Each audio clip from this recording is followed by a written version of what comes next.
Good evening, everyone. Thank you for attending tonight. Pardon that beep on my end.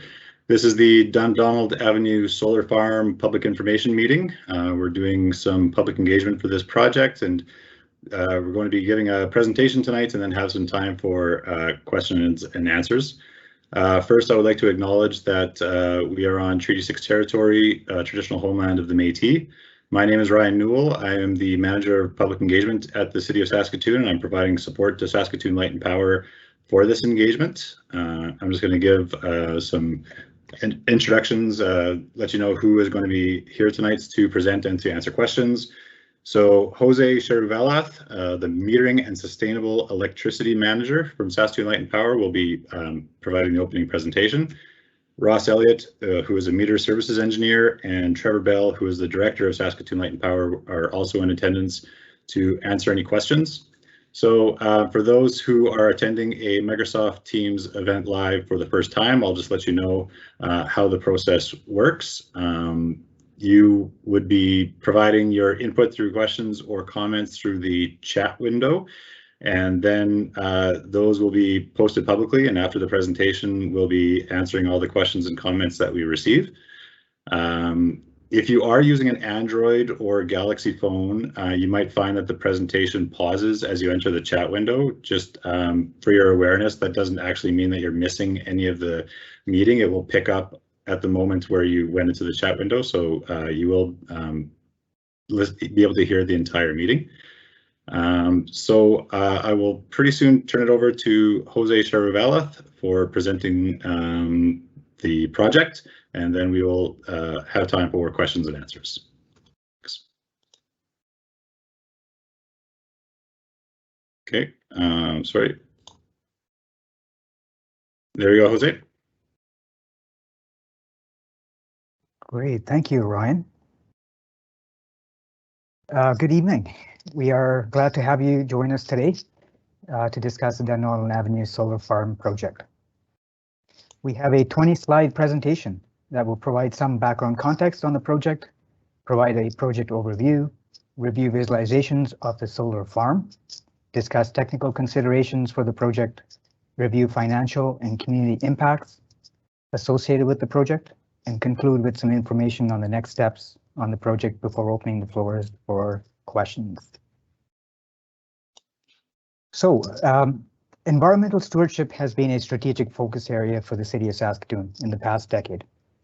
Environmental sustainability has also been a priority focus area for City Council since 2016. Saskatoon Light and Power, the city's electric distribution utility, has a goal of supplying 10% of its electricity from local renewable sources. In 2014, a 1.6 megawatt landfill gas generation facility, pictured to the top right, was commissioned, which basically utilized renewable landfill gas to generate electricity.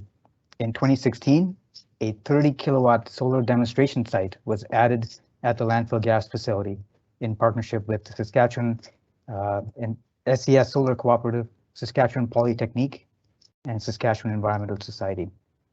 This project was initiated to gain knowledge and experience in working with different solar photovoltaic systems, and is seen in the image to the bottom right.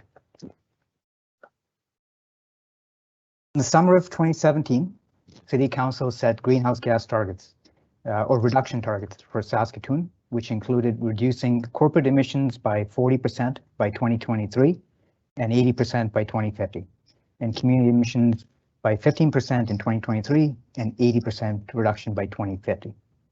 In the summer of 2019, the city unveiled its low emissions community plan to address climate change through its city's Climate Action Plan initiative.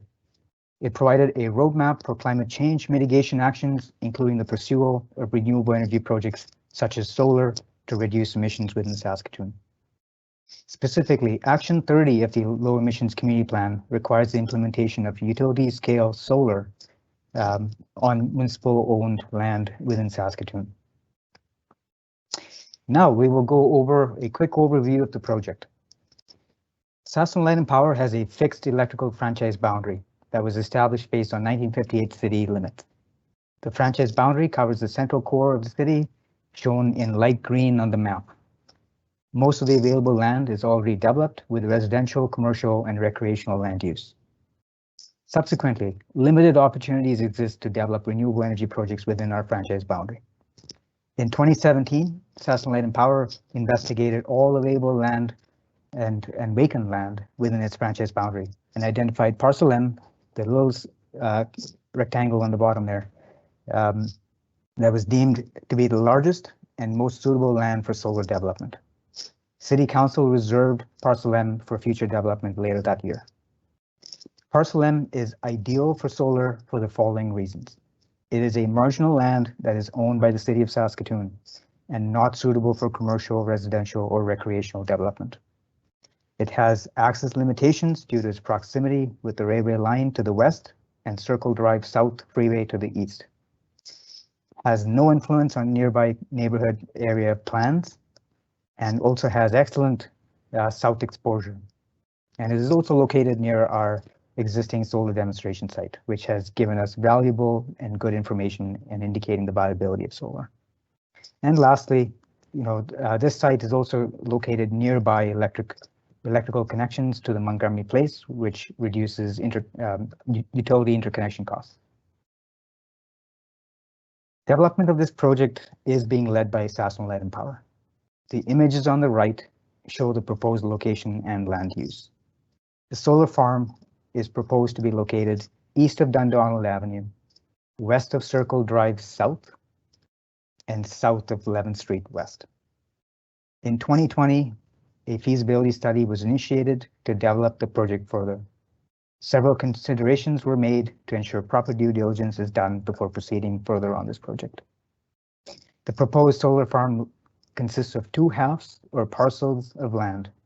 The north parcel is part of the original land reserved for solar development back in 2017. The south parcel was added to utilize adjacent marginal land that was available to maximize project benefits.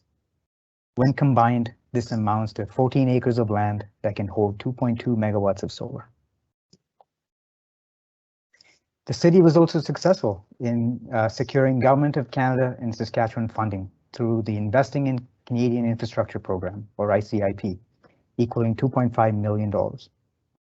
The estimated project payback with funding is 11 years and well within the expected 30-year project life. The project is estimated to utilize over 5,000 photovoltaic solar panels that can generate clean electricity to power roughly 330 homes. It will lower annual power emissions by 1,800 tons of carbon dioxide equivalent, or the equivalent of removing 400 cars from the road. If approved by City Council, the solar farm will be in operation in 2023. The general arrangement of the solar panels on site is shown in the image to the right. I will now be going through some of the considerations and outcomes from the feasibility study for the remainder of the presentation.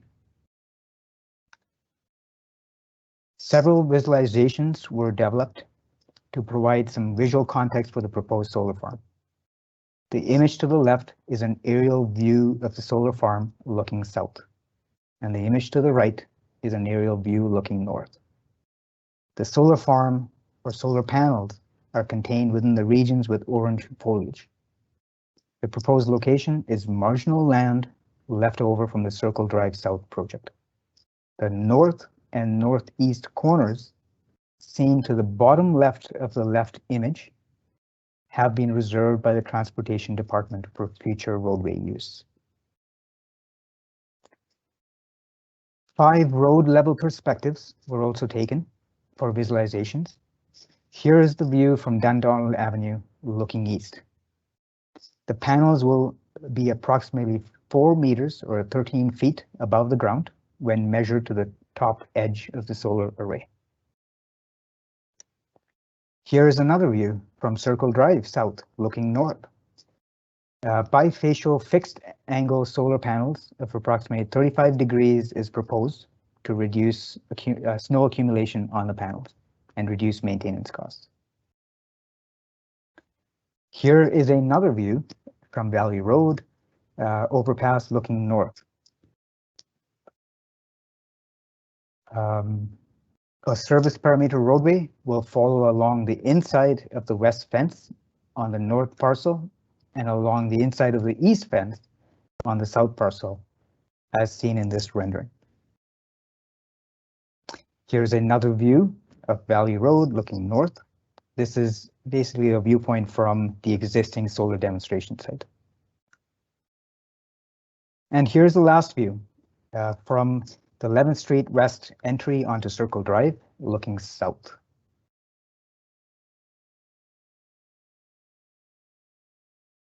Several technical considerations were made during development, including solar exposure. Saskatchewan has one of the highest photovoltaic potential and solar resource across Canada, with an approximate 1,300 kilowatt hours expected per kilowatt of solar installed. The image to the right shows a comparison of annual photovoltaic potential across Canada, taken from Natural Resources Canada's website. Saskatchewan, Alberta, and Manitoba are ideal for solar.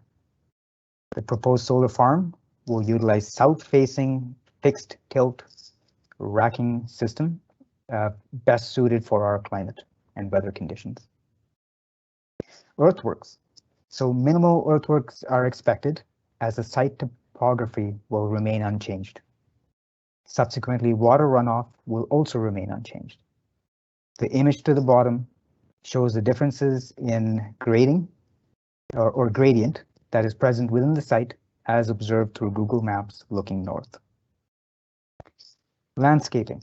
This is another interesting or important consideration. We will be pursuing landscaping opportunities to minimize site maintenance costs during operation and potentially to leverage other co-benefits that might apply. Environmental considerations. As this project is marginal land left over from the completion of the Circle Drive project, freeway project, no additional environmental considerations needed to be made. There are some easements on the land that will be considered during development. Access and security. So access to the site is challenging due to its proximity to the railway line and Circle Drive South Freeway. The entrance will therefore be located on the west side in between the north and south parcels. A private level crossing across the railway will be utilized where the old level crossing used to be from Fletcher Road before Circle Drive South was constructed. 2 sound wall panels will need to be taken down as a result to build this access point. The distribution and service equipment will be located nearby the entrance, midway in the solar farm location. A 3-meter access road would enter from the west and follow along the inside of the west fence line on the north parcel and along the east fence line on the south parcel within a 6-meter allowance. The image to the left shows the planned location for the private railway crossing and the planned perimeter access roadway on north and south parcels. The property will also be fenced and gated, and no visitors will be allowed for safety reasons. And as mentioned earlier, utility interconnections was deemed relatively easy and straightforward, as we have nearby access to 15 kV distribution system that feeds Montgomery Place. Moving to sound. So an acoustic study was considered. The project team has been in connection with planning and development departments and the transportation department from the city and is aware of the past noise-related concerns within the neighboring community. An acoustic study was completed and determined to determine the change in road traffic noise that is transmitted west of Dundonald Avenue during the operation of the solar farm. Under the worst case scenario, a change of 0 dB is predicted during the daytime period and an insignificant reduction of 1 dB or minus 1 dB during nighttime. The project is therefore considered to be noise neutral.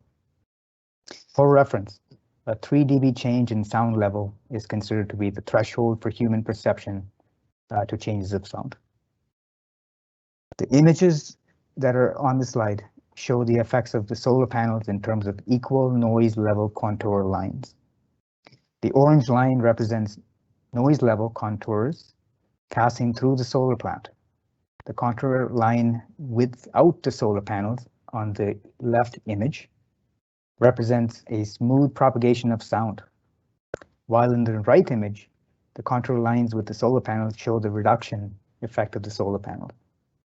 Basically, there's a reduction towards or away from the residential neighborhood or towards the freeway. The line is not smooth. In addition, the traffic noise above the solar panels is predicted to be reflected in many directions and not concentrated towards Montgomery Place residents due to the angle and orientation of the solar panels. Some noise can be expected during construction of the project. No noise is expected during the operation, as there will be no moving parts in the system. A glare study was also completed to gauge the impact of reflected light on neighboring buildings and overhead air flight path. While the impact of glare can vary from person to person, ocular impact of solar glare is quantified into 3 categories: green, yellow, and red. So green, the green category is basically low potential to cause an after image or a flash blindness.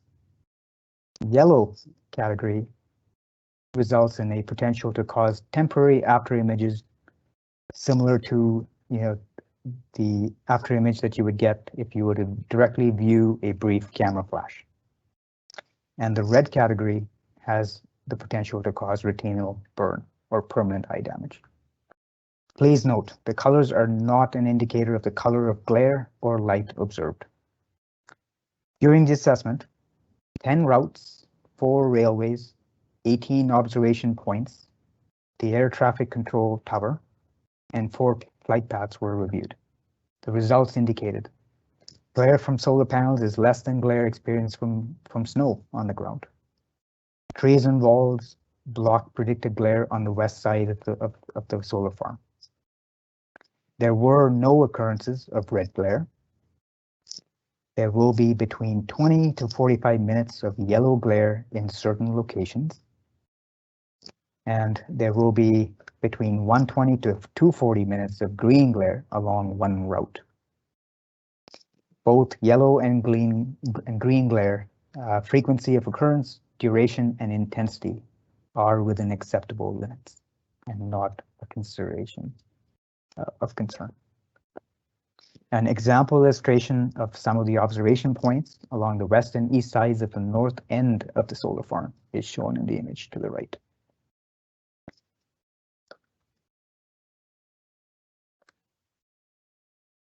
Moving on to financial impacts. The cost to construct the 2.2 megawatt solar farm is estimated to be $4.2 million, or the equivalent of $1.9 per watt installed. As mentioned earlier, the city has secured funding equaling $2.5 million. The remaining $1.7 million will be funded internally. The estimated project payback with funding is 11 years, which is well within the expected 30-year project term and results in an internal rate of return of 10%. Had we not got the funding and we had to pay the entire project cost of $4.2 million on our own, then the project payback would be greater than 30 years. The project is expected to save the electric utility over $100,000 per year as a 30-year average through estimated reductions in net operating costs and bulk electricity purchase reductions. The project will be cost neutral to the ratepayers. Moving on to community impacts. So there will be no impacts to existing local area plans to nearby communities. Specifically, the following considerations apply. The project uses marginal land that is not suitable for commercial, residential, or recreational development due to its proximity to the railway line and freeway. Limited or no alternate uses uses of the land exist within the neighborhood local area plans. Existing Montgomery Place local area plan recommendations for a noise study in 2023 remain unchanged. Future noise mitigation measures will not be affected by the solar farm, and if warranted, built at ideal locations around the solar farm. And lastly, future overpass or other roadway considerations around the site have been accommodated within development. For project benefits, the solar farm is primarily a utility infrastructure project that will save costs and help lower associated greenhouse gas emissions for electricity. This project will help the city achieve some of the targets or actions laid out in the low emissions community plan and will set a good example in showing leadership to the community.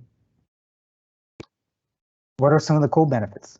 So there are several co-benefits from the project, including enhancing local economy by creating jobs during construction and operation of the facility, supporting renewable energy innovation, and attracting new residents and visitors, particularly younger people and skilled tradespersons. Lasting impacts would include the experience and knowledge gained in generating local renewable energy that will inform further implementations within the community, and will leave the city of Saskatoon and the Saskatoon community as with the reputation as a community leader that invests in innovation and actions to mitigate climate change. Finally, here are the planned next steps on the project. Results from the engagement and feasibility study will be presented to City Council this fall. If approved, a design and build tender will be issued later this year, with construction in 2022 and operation by the summer of 2023. Thank you for your time, and we will now open the floor for any questions.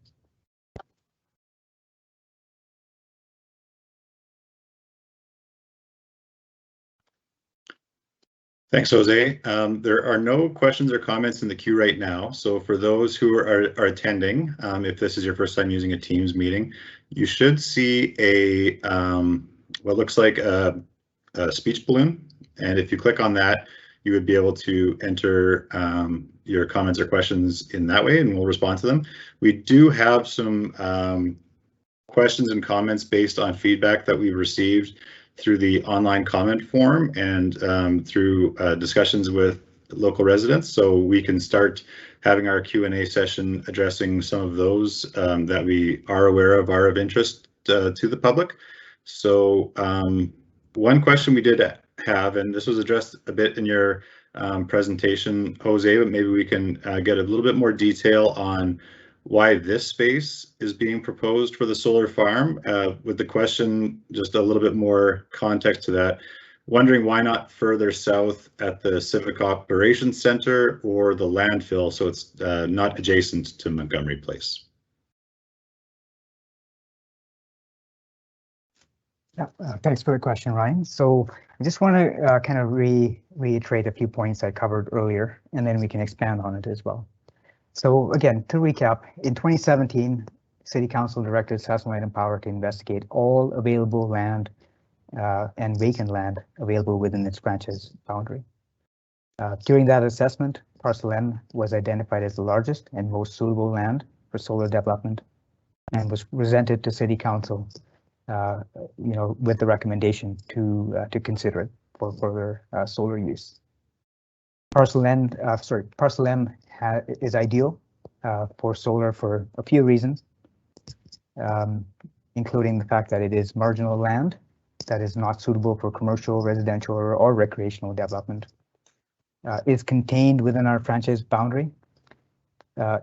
In Saskatchewan, the distribution and generation of electricity is bound by the Electric or the Power Corporation Act, and Saskatoon Light Power is bound within its franchise boundary to as the only opportunity to generate power.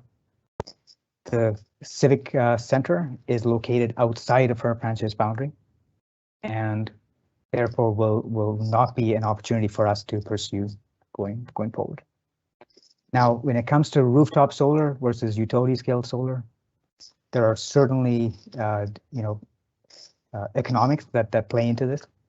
There is a economy of scales that would apply when you're building out large scale utility scale solar implementations. The proposed 2.2 megawatt of solar is actually being built on 14 acres of land. We do not have 14 acres of rooftop space available to support or complement a similar initiative. When you utilize rooftop spaces, you are also compromising the electrical utility interconnection to the grid, which could pose its own challenges. So for these reasons, it is not a good solution or a good candidate for us to consider going forward.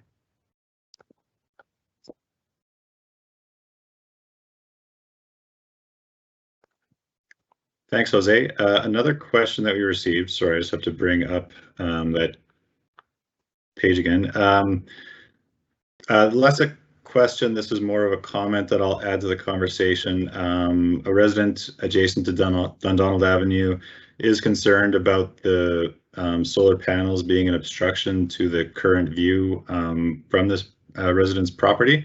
So that was maybe a concern that was also brought up in the comment form, as well as sort of the industrial look of solar panels and the security fencing that'd be around it. So I wonder if we could just sort of talk a little bit about how the solar farm is expected to look. I know you had mentioned the foliage in the visualizations.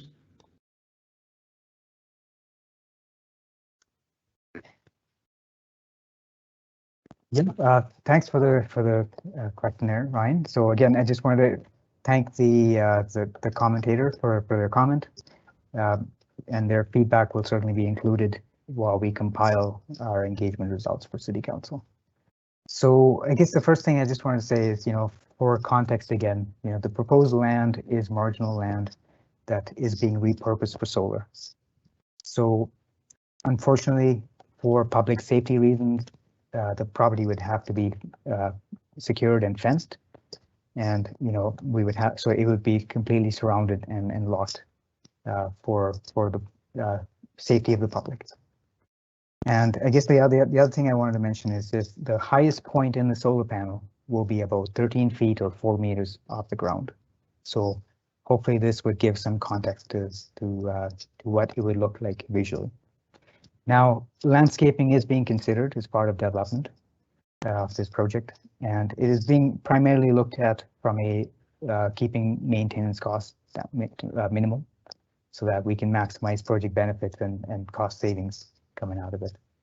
There are opportunities for landscaping that will be considered. At this time, we do not have access to that information, but some of the considerations that are being investigated is the potential for having a pollinator habitat that is included as the landscape at site, which would then improve the biodiversity, locally, as well as improve the aesthetics of the site as well.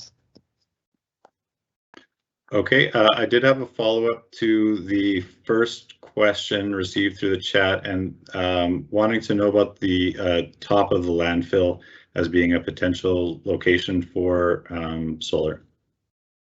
Yeah, thanks for that, Ryan. So that is a really good question, and basically the answer here is that the landfill is currently a evolving site.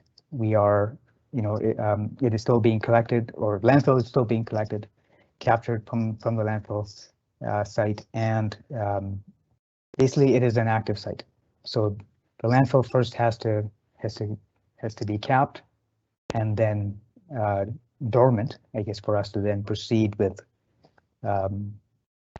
implementing solar. So solar could be an option for sure, likely not in the immediate future, but it would it could certainly be considered and is being planned, I guess, likely in the future. Okay, we have a comment in the chat that maybe I'll ask for a response to. The comment is, please stop calling this vacant, undeveloped, marginal land. This area was the earth berm to provide sound attenuation to Montgomery Place for South Circle Drive, although much of the soil was taken away for other construction sites and is not an adequate sound berm. So I guess the comment was that this location did have a use, and that was as sound attenuation.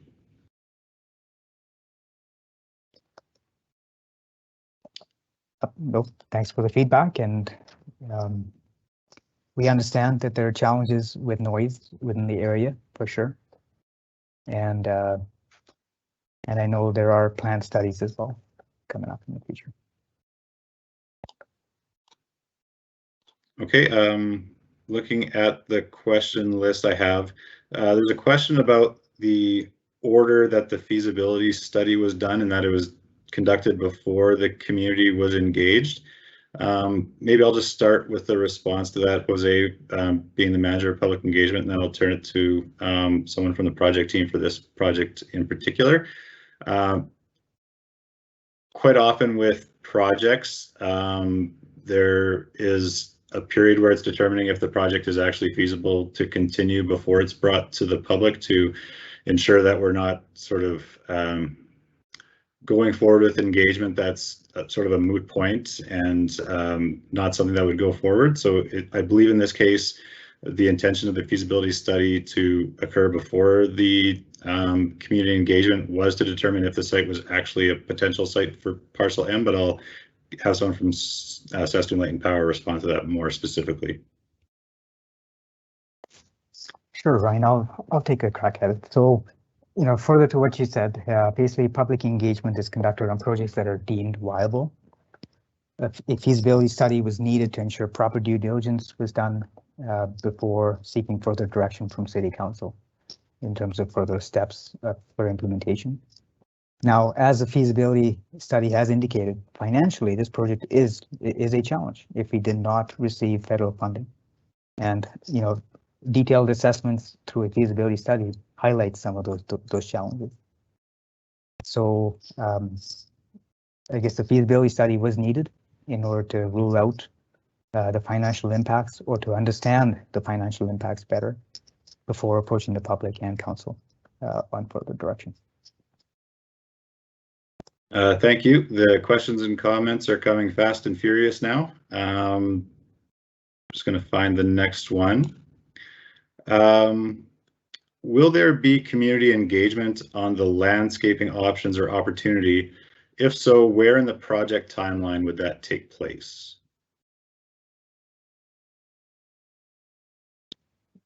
So that is a good question, and I guess we will certainly take that for consideration going forward. We had not planned initially to have an engagement session regarding that, but it is certainly something that we can consider. Yeah, I'll just add on to that. I'll definitely flag that as a consideration for future engagement for Montgomery Place if this project was to be approved.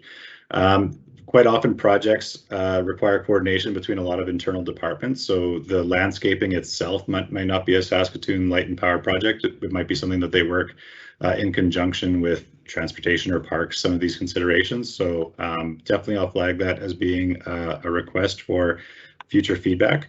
The next comment is, I don't have a question. I just want to say that I think this is a great idea that uses land that is not usable for anything other than a dog park. I had hoped for more in the way of sound attenuation, but 0 is quite acceptable. Way better idea than the wind turbine from a few years ago. The next comment is, the landfill is already partially capped in order to gather methane now. That area is currently accessed for methane. And if anyone from the project team wants to comment on any of these comments, please interrupt, but I'll go to the next question if there isn't a response quite yet. Is the 30-year project life realistic? Are there any performance guarantees, and are there any similar projects that have been running for over a decade or so for comparison? Yeah, thanks for the question. To answer the question, I guess the 30-year life for a utility scale solar project that is built on a ground mount installation site is fairly standard and industry practice or acceptance, I guess, for a project term. Now, I do not have specific projects in mind here to reference, but this is very common for sure. Solar has been utilized widely across the I guess globally, and we are certainly not in the early implementations of solar. It has been around for a while, and it continues to expand and grow. Now there is also market indications that solar systems are likely to exceed the 30-year life and are usually run all the way to failure, at which point they would then be replaced. The components within the solar farm often have long warranty periods as well. Like, for example, the solar panels and the inverters often have warranties greater than between 10 and 25 years. So again, they are being built and designed assuming that they will be out in service for a period greater than 25 to 30 years. Thanks, Jose. We also have John Kostrowski with us from Stantec. Stantec is the engineering firm that conducted the feasibility study. And I'm not sure if I've successfully unmuted John, because it's a little bit different working with an external presenter, but John was just adding that project performance and economics have changed a lot in the last 10 years when it comes to solar. So just adding that comment. There was a comment to follow up on the earlier comment made about the space having been a sound berm. To Barb's point, did the sound study that was performed address any concerns to the sound attenuation? So that comment's from David. David, if you want to post in the chat if you mean current concerns with sound attenuation, just so I have a little bit of clarity on that. And then I'll move on to the next comment and then come back to that. We also had a comment, and I believe this is from the resident who is concerned about the solar panels being in view of the person's property. Now that it's 13 feet high on top of the rise along Dundonald, totally blocks it off. I think totally blocks the view off. So one resident is concerned about that view. Maybe if I haven't heard back from David quite yet, Jose, if you want to, or Ross or Trevor or John, speak to the sound attenuation, because that question has come up a few times in the comment form as well as the comments during this meeting. Perhaps, so for example, I know that our project team has talked about transportation actually being the department responsible for sound attenuation, but maybe we can talk a little bit about how the city of Saskatoon would sort of have to coordinate work for that type of thing.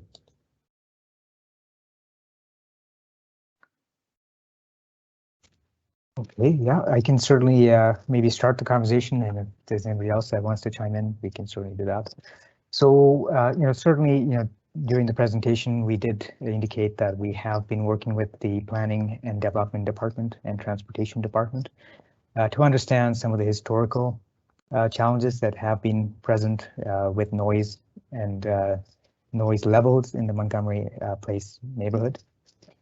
We are aware that there were studies done in 2017, or between 2017 and 2019, evaluating the noise at all corners of Montgomery Place, and the neighborhood local area plan was recommended that a future study for noise be considered in 2023 when there is likely substantial increase in traffic volumes on Circle Drive. So keeping that in mind, I guess the message that we wanted to share today is that this project is not changing any of those plans. So if there are plans on to do further noise studies, that does not change today, and that is still up for consideration. And the Transportation Department has been consulted with to understand what is their perspective on the impact of this project two potential sound attenuation plans in the future, and they have indicated that there would be no impact because the planned sound attenuation is likely going to be around the solar farm site, likely on the east, closer to the freeway, or to the west, right along Dundonald Avenue. I see, I'm not sure if Trevor or Ross wanted to add. Yeah, Trevor Bell, the director of Saskatoon Light Power, and I thought I would just jump in to just add some further comment to that. So I have been talking with the director of transportation, and I was going to jump in, and then Jose, you answered the question perfectly. You know, we've been talking to them directly about sound attenuation, both now and into the future. And, you know, if something changes and we do need to do sound attenuation, you know, is building this project stopping that, or making that more difficult, or creating a challenge that we're going to regret in the future? And the answer was no. Instead of berms, sound attenuation walls would be the more likely option. And as Jose suggested, it would be on the one side of Dundonald or the other, or up against the roadway or up against a residential area. And so I think that's you know, so this project, in short, is not taking away any options for the future. So I think that's that. And Jose, I wonder if you can just, you know, I know there were a couple of questions about landscaping, and I think we should be maybe more clear on exactly what we're, what the potential is there with ground cover, right? Ground oriented landscaping between the rows of panels. So maybe, do you want to just mention that? Because I want to make sure that we're clear that there isn't going to be, you know, a shelter belt of trees along Dundonald Avenue or something similar. So I'm not sure what people kind of have in their mind. So I just want to make clear what we're thinking. Yeah, just give me a second here. I'm just going to pull my.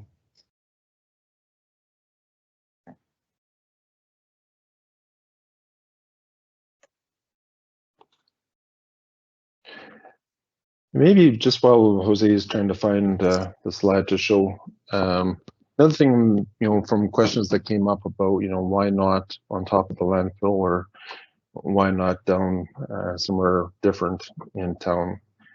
And I just want to clarify that this is not a one and done sort of a solution. This is, you know, we have a lot of greenhouse gas emissions that we need to offset in Saskatoon, and we need to find a number of projects that are going to do that. So this is, like Jose said, is kind of the biggest contiguous parcel of land that that was appropriate for this. The landfill, I do envision putting in solar panels on the landfill in the future. Whether that's, you know, 3 years from now or 30 years from now, I don't really know. We have been working with our friends at the landfill to look at options for that. And I think you'll see other opportunities around Saskatoon where solar panels would be appropriate, and we're going to be looking at that. So just didn't want to leave an impression that this was kind of the only site and why we're looking at this site and not others, because we are trying to find lots of options.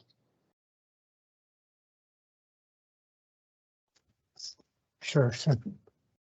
So Trevor, yeah, just to add to Trevor's comment on the landscaping considerations here. So, you know, unfortunately, we are fairly early into the development stage of the project, and landscaping is going to be considered in more detail during the design build construction phase of the project. The exact landscaping for the solar farm has therefore not been determined.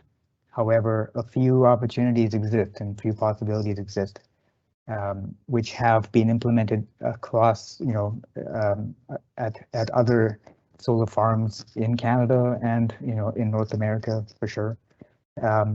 So, and they all have their unique benefits and challenges. So this is kind of where, you know, we don't have that information available with us right now, but it is something that we'd like to explore further, and then, you know, have the available information ready to make an informed decision.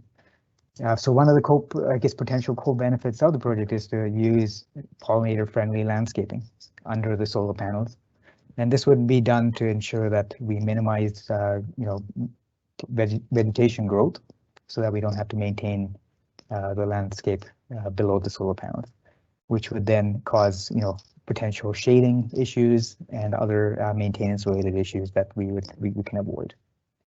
This certainly then allows for a overall benefit to the ecosystem health within the community, and then that is something that we are certainly interested in and keen on understanding better.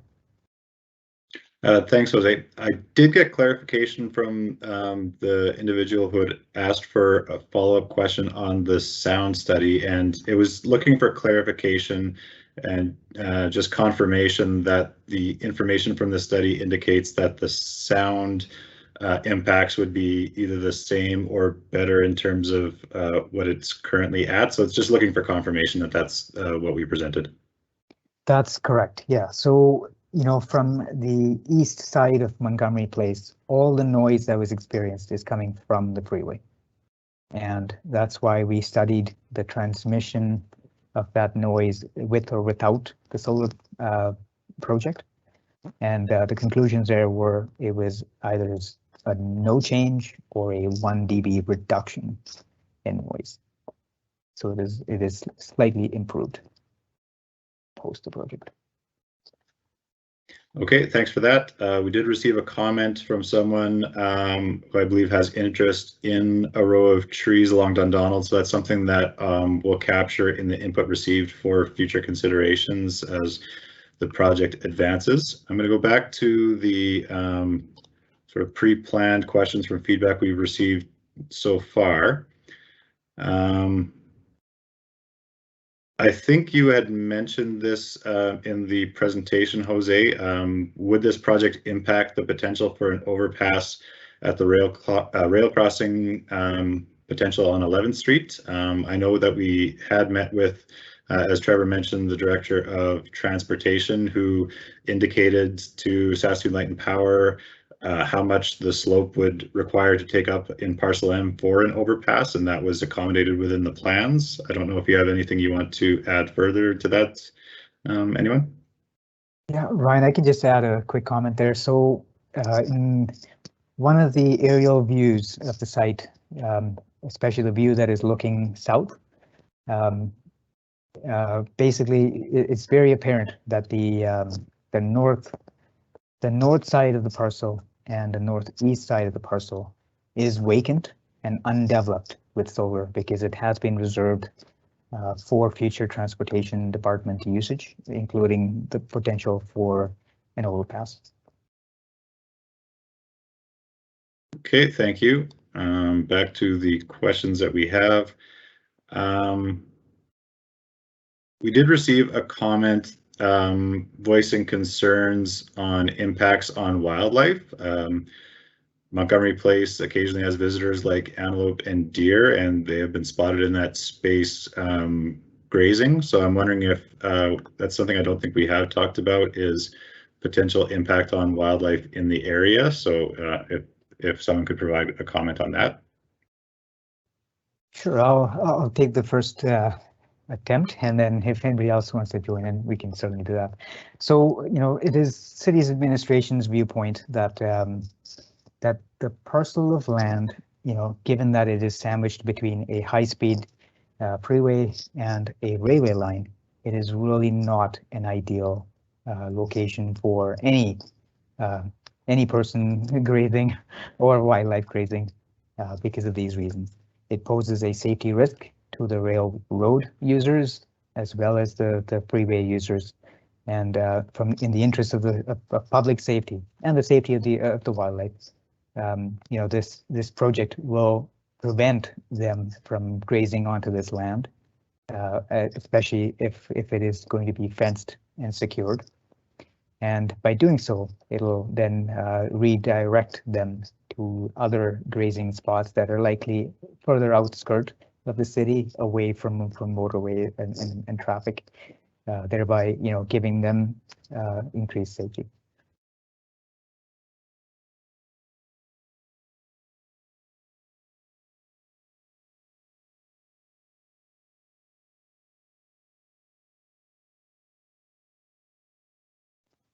Sorry, Ryan, I think you're muted. Of course, you can't go a meeting without leaving yourself on mute. We did have a question about the timeline for construction in the comment form. So I know we talked a bit about next steps in your final slide, but I'm wondering if we could have a quick talk about what the timeline is and what the possible impacts might be when it comes to the construction.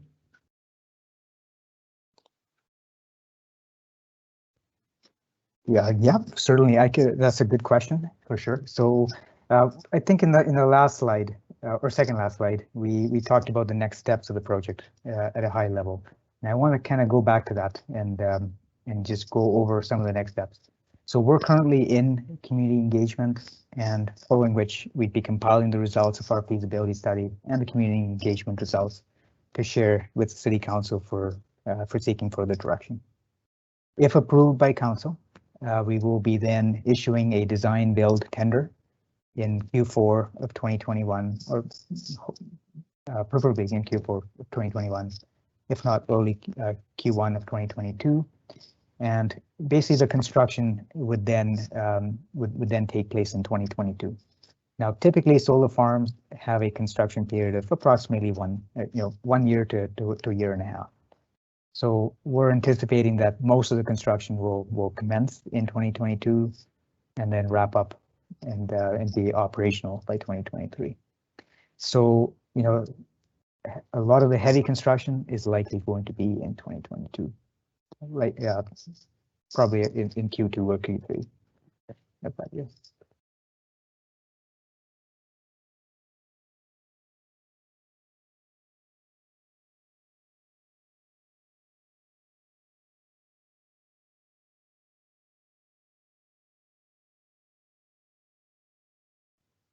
Yeah, Ryan, we can't hear you right now.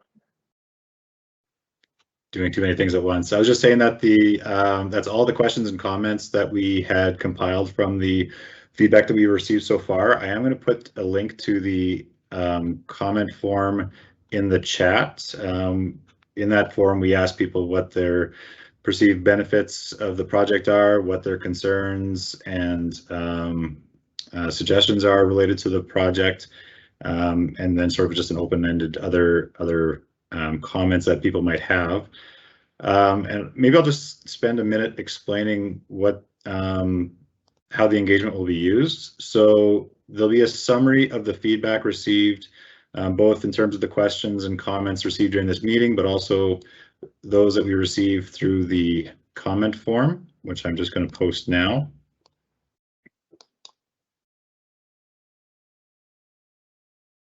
Okay, there we go. That's now in the chat.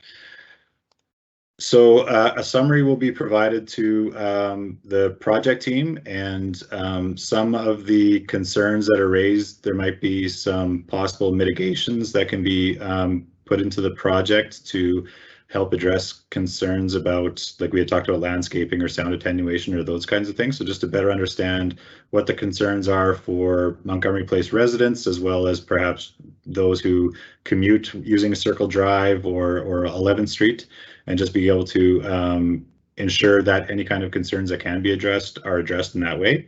We'll also use the information to create a frequently asked questions and comments document so people can be aware of the feedback that we've received.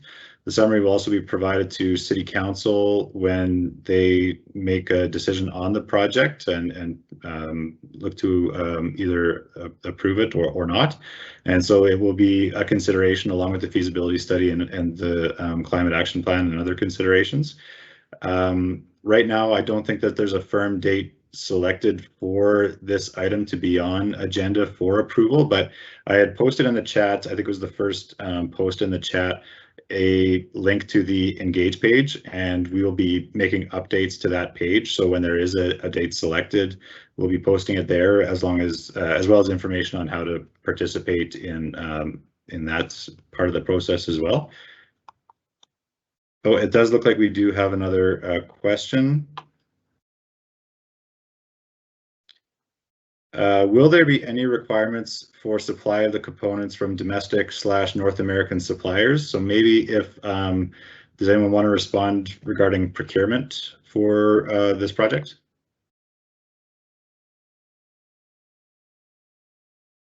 Yeah, thanks for the question, Ryan. So basically, the supply of material and labor to build a solar farm will be determined through a competitive procurement process that is compliant with trade and partnership agreements applicable to the city.